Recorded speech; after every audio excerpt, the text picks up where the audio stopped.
Let's have a look at a type of question which might give you some difficulty, which isn't that hard, but you haven't really been exposed to it, so it's worth thinking about it. And so this is just a pure Newton's second law question, but it does confuse people a little bit at times.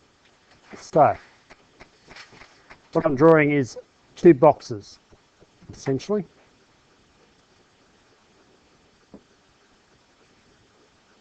And those boxes have different masses, and you can kind of guess that they have different masses by the fact that I've drawn them different sizes.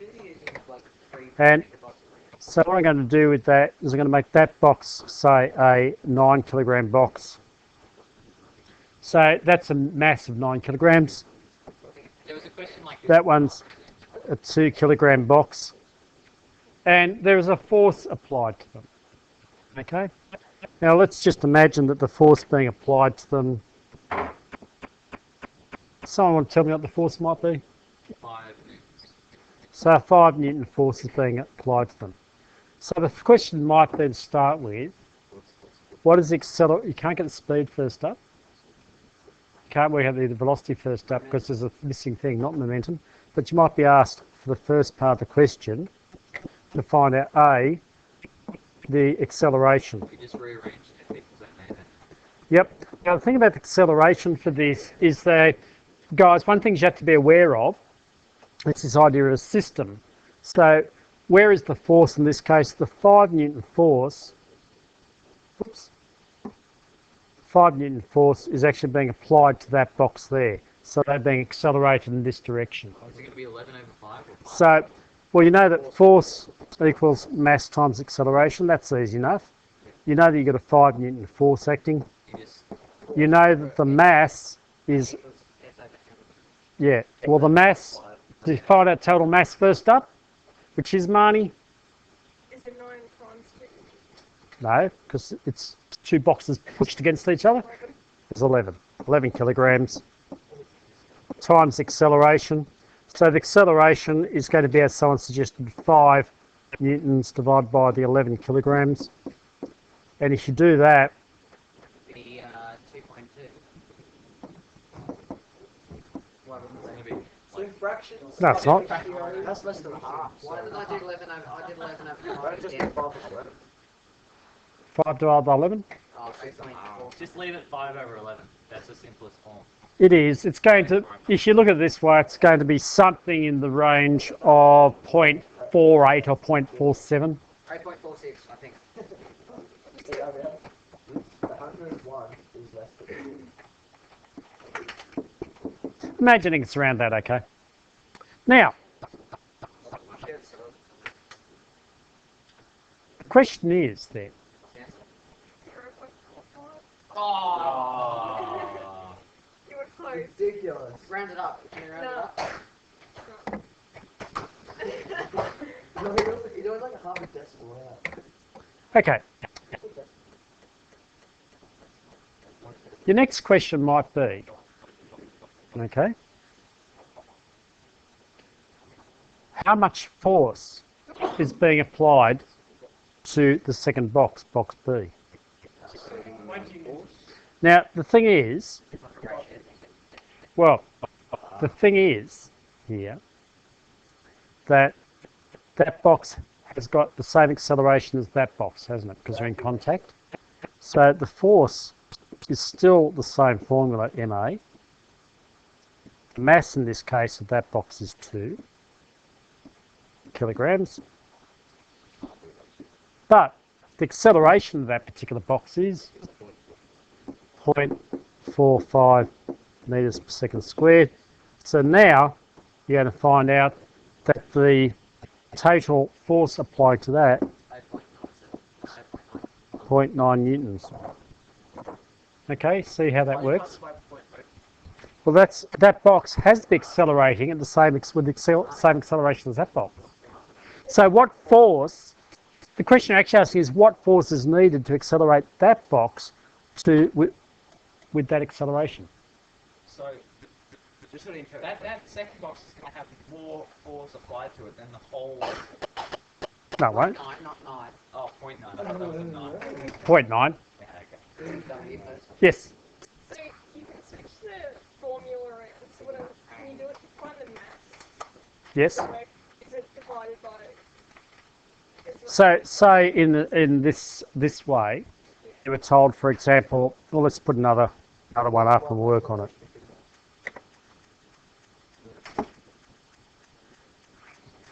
So imagine that you have 3 boxes. Oh my gosh, sorry.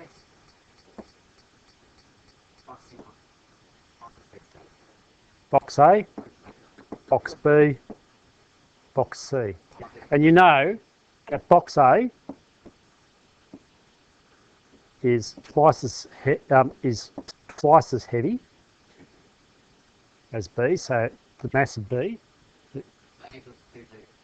well, A is twice as heavy as B, so B is what? Equals 2B. Yeah. It's twice as A heavy. equals 2B. And let's make that, well, let's make it 4. Just so there's a nice ratio working there. It's not a nice ratio, you just stuffed it up. No, it said like 1, 2, 4. So, B Double. equals Ratio. A on 2, and C equals A on 8, isn't it? Is that right?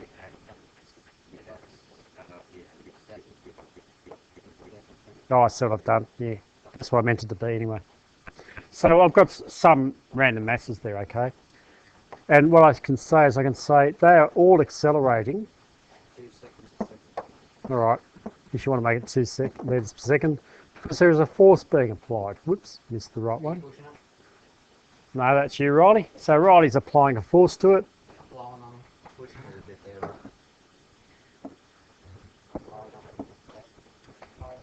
Right? And the force he's applying to it is, say, 20 newtons. Oh, the big boxes. So, then you can ask yourself the question very simply, as you were, what mass is involved? So you've got the force equals ma. So, yep, it's just 20 newtons is the force equals the total mass times the acceleration, which is 2. So obviously the masses are going to equal all up 10 kg. So then you need to divide And then you can divide all that through to find out what the answer is. B divided by 8 to get C. Yeah. And then you just have to do the ratios to work it out, which I can't be bothered doing. I thought it was going to be fun.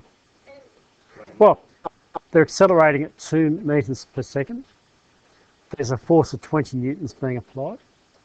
And because of that, F equals ma, well, it's 20 newtons is mass times 2 meters per second squared. So you divide both sides by 2, and that gives you 10 kilograms as the total mass. And then if I was going to get really fussed about it, then I'd say that there's one lot of A. Well, you have to work in terms of C actually, don't you? So there's one lot of C there. How many lots of C there? 2, so there's 1, there's 2 there, and there's 4 there. So it's going to be a total of 7 lots of mass. So then you can divide, you know, each mass part is going to be 10 on 7. Okay, so that's by 4 for A. 1.4 for C, 2.8 for D, and 5.6 for A.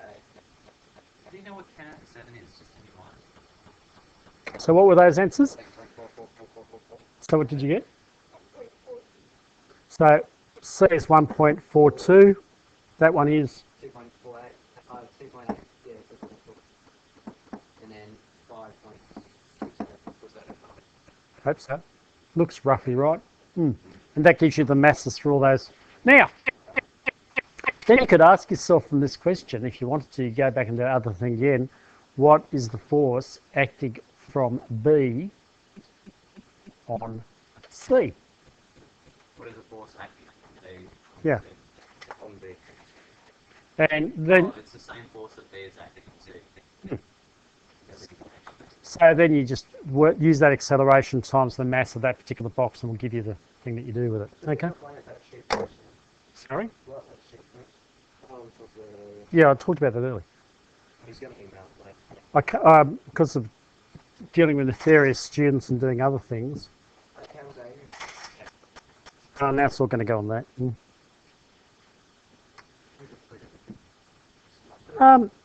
You realise, of course, that you're probably being recorded what you're saying there. It's probably not Really appropriate. Focus directional. I hope so. I'll minimise. Okay. Now, what was that question about refractive indices? Yeah, I was doing the practice exam last night. I was going through the textbook and trying to do it again. Do you want me to bring up the practice exam and have a look at it? No, I'd just like it if we could. Hold on, I'd like it if we could just do a couple of questions. Yeah, that's easy. So, like, no, angle of refraction as well. So, if you've got an angle of incidence of 60 degrees and the refractive index of the object you're refracting into is blah blah blah 1.6, what is the refractive index? I put the practice exam up on the Google, didn't I? Not Oh, from when there. you send us that like outline sheet of what's in the test, can you also send us a couple of practices? That's up to hard.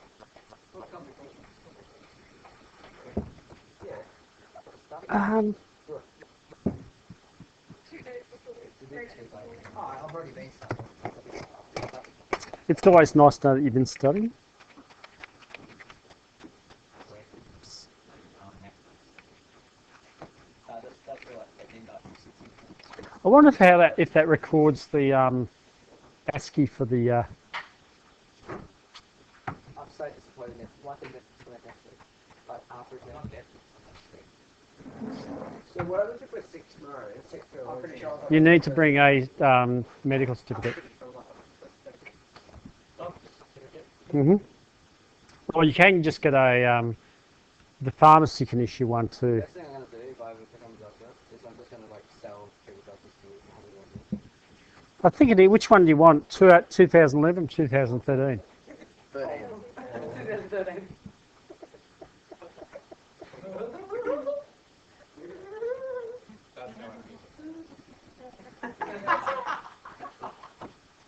Hilarious.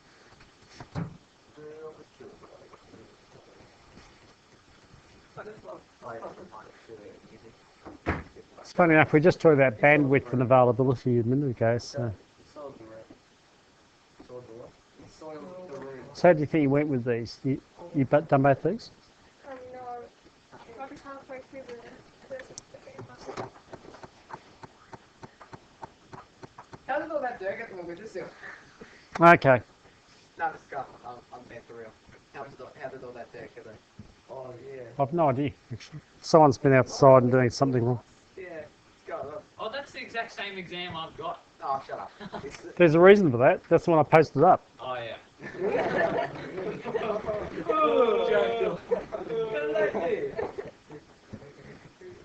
So where's the refractive index question? One question. Actually, that's the question I was asking about the refractive one. Keep going. Down. That one? Oh, could you do that number 8, sir? No. Which one am I doing? The one with the gradient. Yeah, keep going down. That one. Yeah! Okay, yep. Yeah, I don't know how to do it. Yeah. What? All right. So Oh yeah, I got stuck on this one. let me see if I can do it. The ball is dropped from rest and falls with acceleration.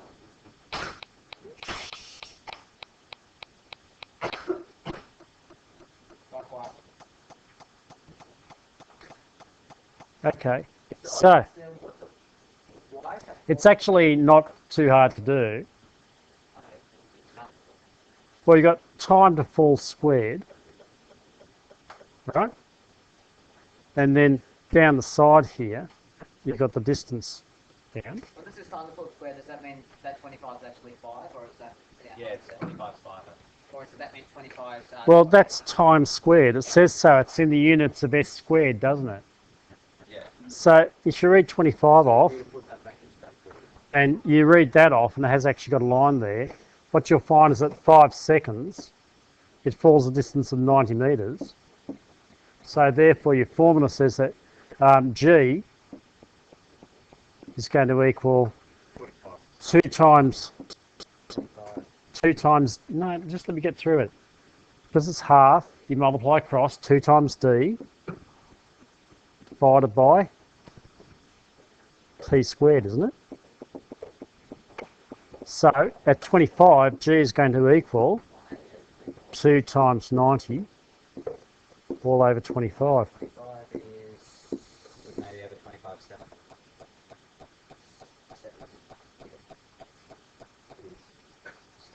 Is that gravity, sir? I think it's So it's going to be, It's 6. 7 and a bit. That's 6.9.8. Oh, wait, then that's Yeah, no, it's, remember we got 1.4. it's going to be 7. I was at 125 and I was at 25. I should be over 25, sorry. It's 7.2.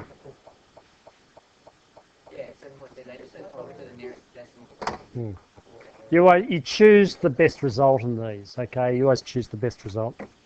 So it's 7. It's C. Okay? So it's just Why would they want to square the 5? because that's the formula.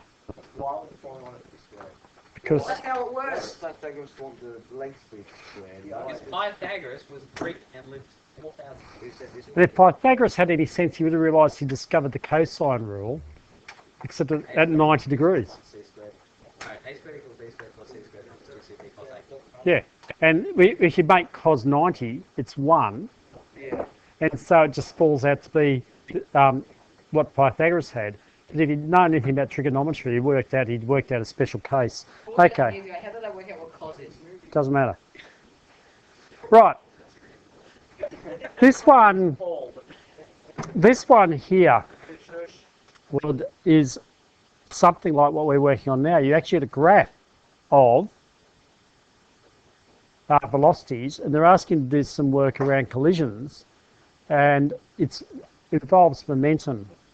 Show that the momentum is conserved in the collision. Okay. So to show that it's conserved, what do you have to show? That there's none lost. Yeah. So what you're trying to show, the word conserved, and we'll get the boys at the back here. The word conserved simply means that what you have at the beginning is what you have at the end, or vice versa. What you have at the end is what you have at the beginning. So you've got to show, they're simply asking you to show that your initial is equal to your final. The final one is actually greater. No, and watch why.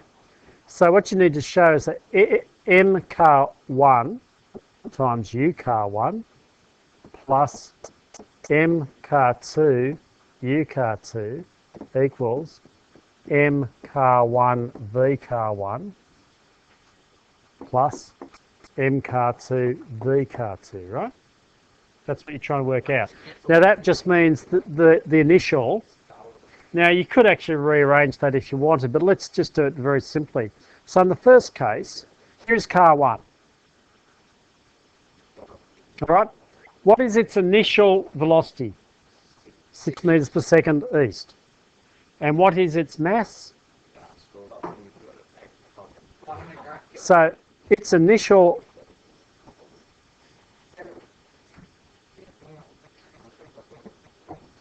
(500 times 6), which is 3,000 kilograms meters per second. Righty, you're really not helping us by talking over us.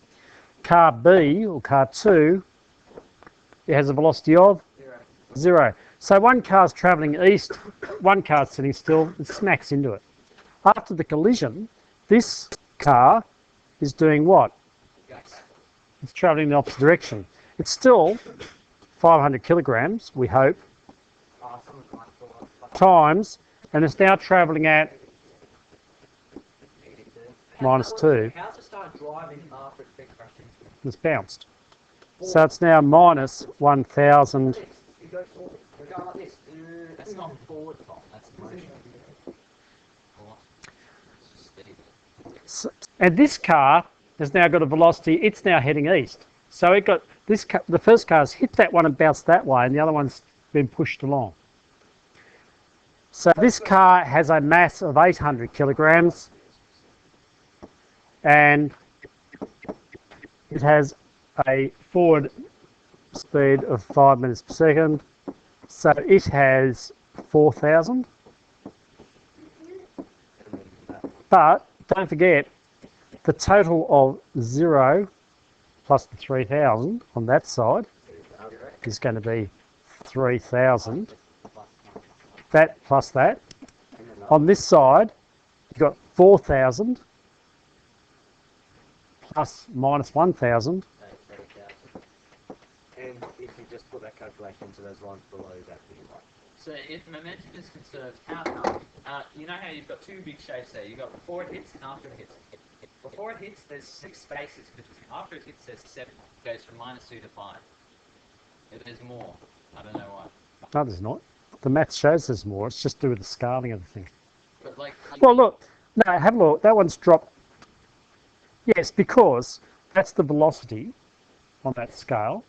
You have to add into the fact that, let's pick it up using green. Have to add into the fact that's a 500 kilogram car and that's an 800 kilogram car. So if they're 500, you'd have to have the change in the graphs be mirrored. But because that one is what, 5, they're a bit heavier. I'm not going to work it out. Yeah, so I think, so how is it? It crashes and then it starts going at a constant velocity of 5. Because, well, that's easy enough too. We can explain that in terms of Newton. You guys know this in real life. If a car hits another car and pushes it along, how long is the force between the two cars acting? Only for a split second while they're in contact. Once the other one bounces off, it's no longer being accelerated, so it just rolls off at a pretty constant speed until it happens to hit an unlucky pedestrian or a tree or something. I know. Like that. But so a car, if you push a car, it doesn't get wrong. Well, no, why? Yeah, there's friction. That's the problem. Oh, so how come in that graph for 3 seconds it's rolling at a constant... 3 seconds isn't very long for a car to roll down a road. You go to motor racing, you'll see cars rolling off in all sorts of ways with up to that time. So that's not terribly unusual. Okay. This one, determine the average force car B applied to car A. So you need to sort of calculate the difference and No, because these questions are often just designed, they're not hard questions, they're designed to make you think through. Okay, so what is force? Tell me. Mass times acceleration. What is acceleration? No, ignoring that. What's acceleration? No. Change in velocity. So it's my final velocity minus my initial velocity over the time it took to happen, right? Now, if you look at your graph, can I map the change in velocity of car B? Yeah. So it's changed from, it's gone up to 5. It was at 0. So the change in velocity happens to be 5, whoops, let's draw 5 metres per second, right? And how long did it take for that to happen? There to there, 3 seconds. So there's my average acceleration. 3.5. What's 5 divided by 3?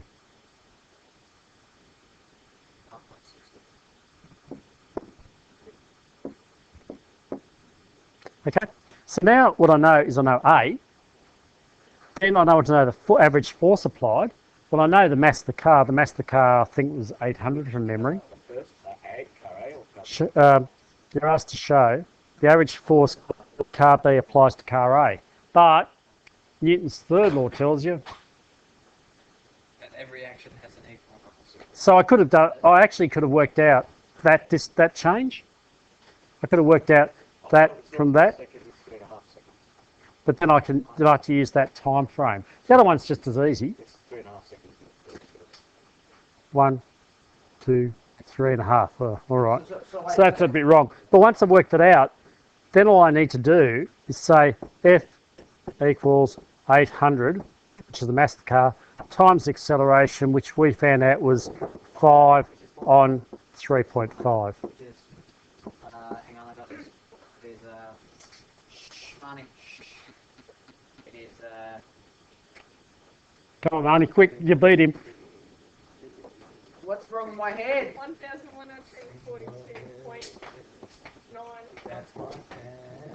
Wait, so you found the average velocity of the car, right? And then you times No, I found the change in velocity, which is the average acceleration. Remember, F equals ma. So I said, I know my force is my mass times my acceleration. What is acceleration? It's my average change in velocity. I found my velocity change by mapping it on the graph. It gives me the amount of time, it gives me the change in velocity, and then I can work it out. Yeah. So if you for some reason just went for the difference in stuff for cat A, so like 6 minutes for 100 minus 2, and all that kind of stuff, would it come up with the same answer? And It so better do. It wouldn't be right. It- It would be. It would be right. wrong, so No, it wouldn't be wrong. And unless they violate Newton's laws and something's happened to your forces somewhere on the line, it should equal up. So what's going to do an innovate against I have no idea. Yeah, go on. There's this question about refractive index down in the test. Can you please? Try and find it. All right. Oil drops. Oh, that's just That's easy. Yeah. That's like ticket tape. it's a ticker tape in disguise. Keep going. That one I should do with you guys. Last time I got stuck. Okay, I'll come back to that. Do those keep going. Reference energy, draw a label diagram, ripples. Boy, That subject, I don't know what happened. We just didn't learn very much. you learn lots. You just didn't remember it. Yeah, I don't know. There's some variations. What happened and then started learning again. This is going to be an exciting video when it comes on. Oh, look, Yeah, no, that's the one. there's the question. I think it was like Cube Lights. Wasn't it? That one. Oh, this one. Define the term refraction. You can do that. No, it's the next one. No, well, let's do that one anyway. Yeah. Refraction is the change in velocity as No. light enters another medium. That's literally what the antecedent of the next step.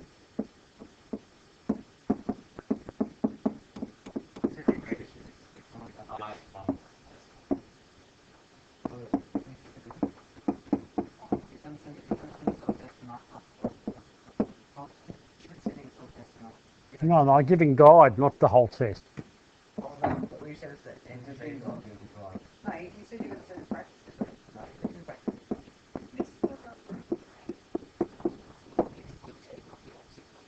There you go. That's 1 mark worth. The direction of light through changing velocity. Yep. Light or NR. The reflection. Can I make that shrink? Literally just said it's a change in velocity. Control through the light. minus there on the keyboard.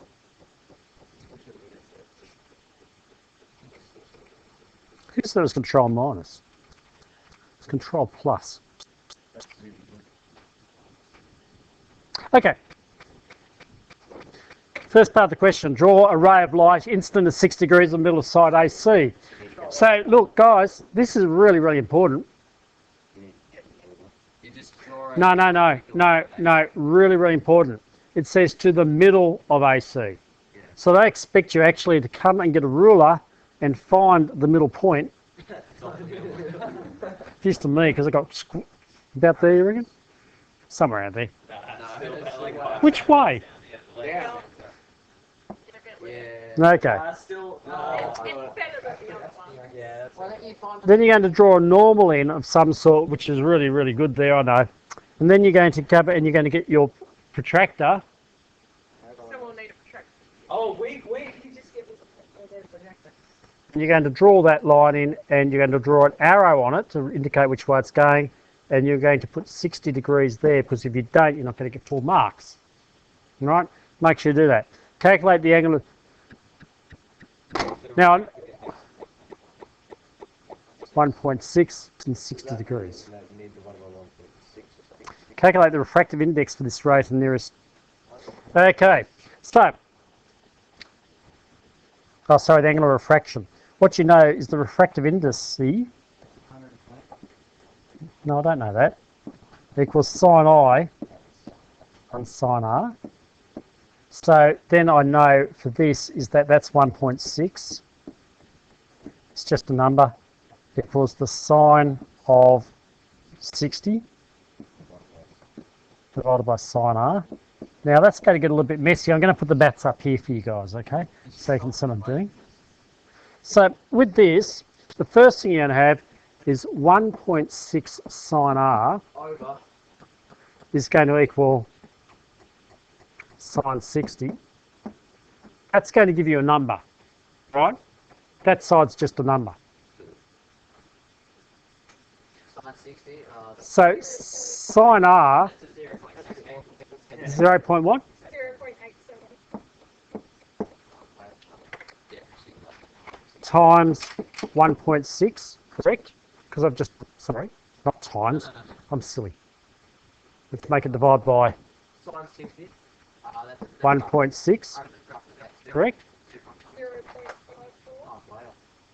And then what you need to do is you need to find, to get R is going to equal sine minus 1. What was the answer you had there, Marnie? Of 0. 0.54. 0.54.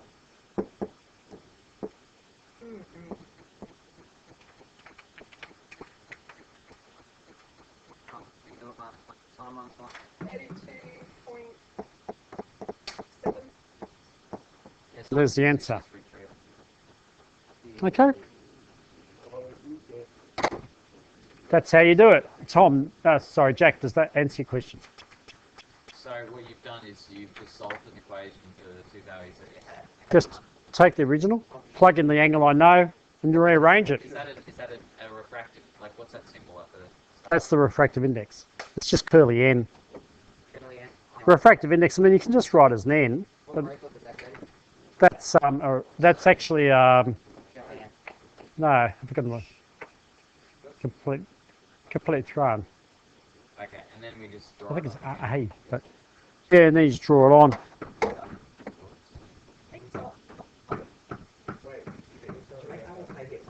Eta, yeah, eta, that's the one. Thank you. All right, any other questions? Yeah, we want to go back to the electricity one. Generally, it's not cash. So really use sine plus t in physics as well. We just won't let it down.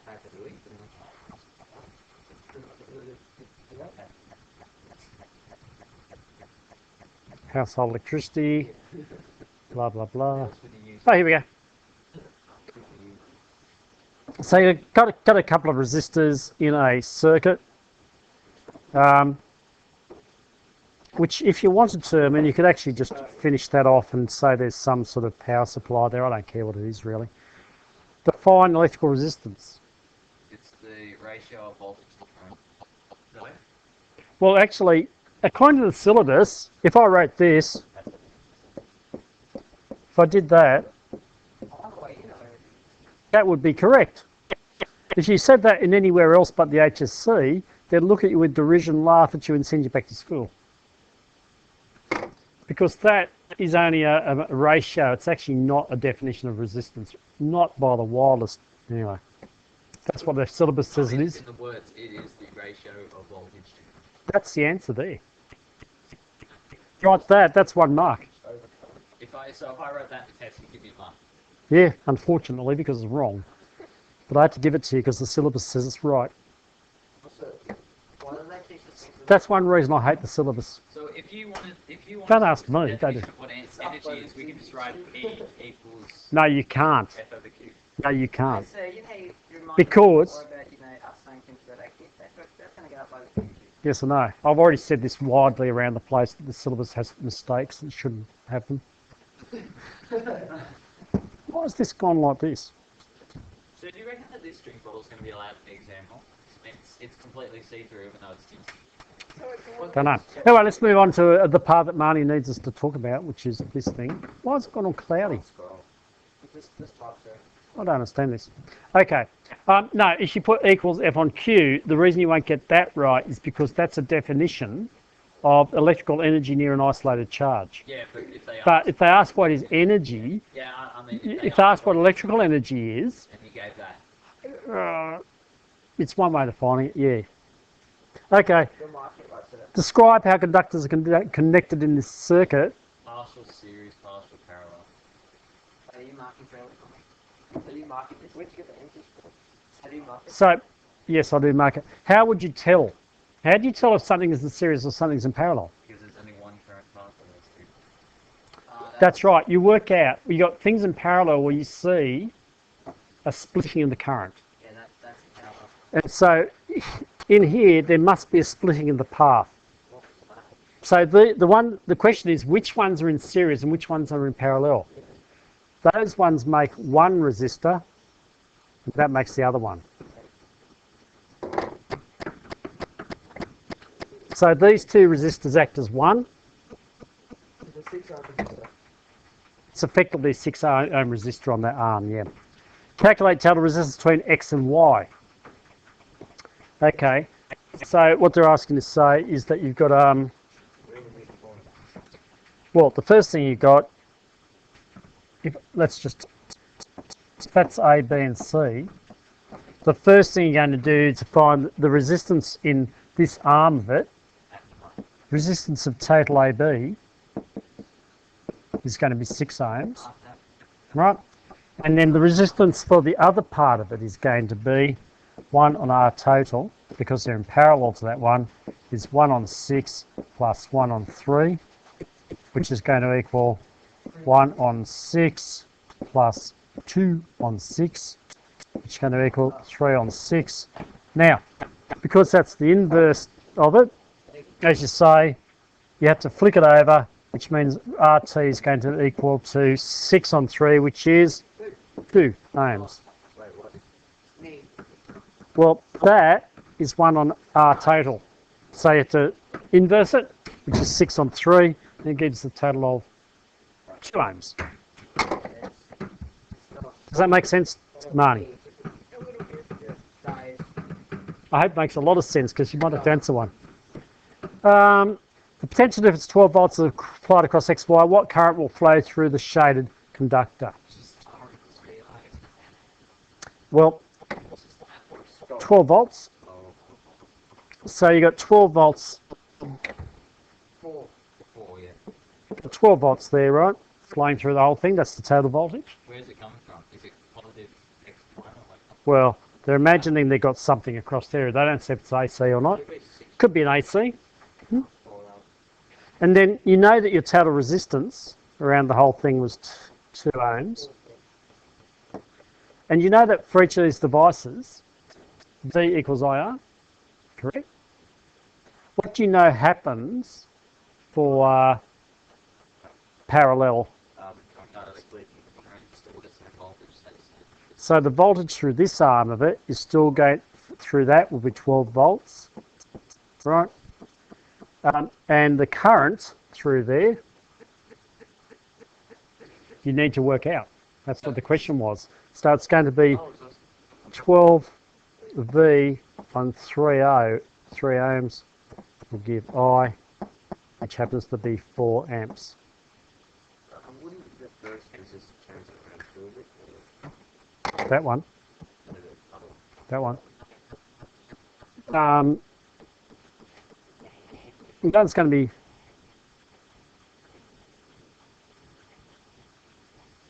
if I work out what the total amperage around the thing is, using V equals IR, right? And total current around here is going to be 12 on 2, which is 6 ohms. Is that right? Oh, I think 6 ohms. Yeah, 12 on 2, 6.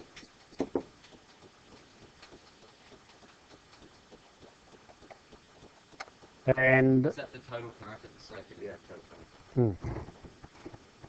yeah, so that's going to be 4 amps through there. 2 amps on that side, isn't it? That should be right. First one though, because carrying is less resistance, or is it? No, no.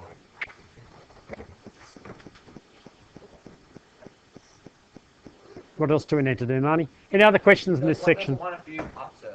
We've only got a few seconds, so. Oh, right on. Okay. I'll try and email that stuff out for you guys and